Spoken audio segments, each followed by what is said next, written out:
Welcome to Houselux Estate, your #1 source for real estate investment strategies. We're here to give you the lowdown on the dynamic world of real estate, offering you strategic insights to maximize your investments.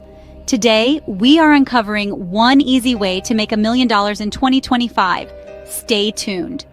$1 million might sound like a dream, but with the right strategy and mindset, it's more achievable than you think. Today, let's talk about a game-changing strategy that can turn this dream into reality. We're talking about investing in undervalued properties, a strategy that's as old as the hills, but still holds a goldmine of opportunities. Imagine spotting a diamond in the rough, a property that's undervalued but holds immense potential. You buy it, spruce it up, and voila, you've added significant value to it. You can then sell or rent it out for a tidy profit. Sounds simple, right? Well, it's not a walk in the park. It requires a keen eye for detail, a knack for market research, and a solid understanding of budgeting. But the most important ingredient in this $1 million recipe is patience. Rome wasn't built in a day, and you won't become a millionaire overnight.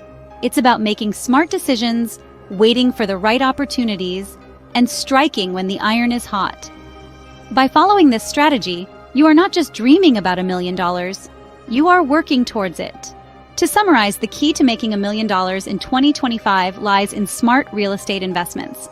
Remember, it's all about finding underpriced properties, investing in their renovation, and selling them at a higher price. The strategy we discussed today is not just a get-rich-quick scheme, but a proven method that requires patience, diligence, and a keen eye for potential. If you found this video helpful, remember to subscribe to Houselux Estate for more real estate investment tips and strategies. Here's to your future $1 million.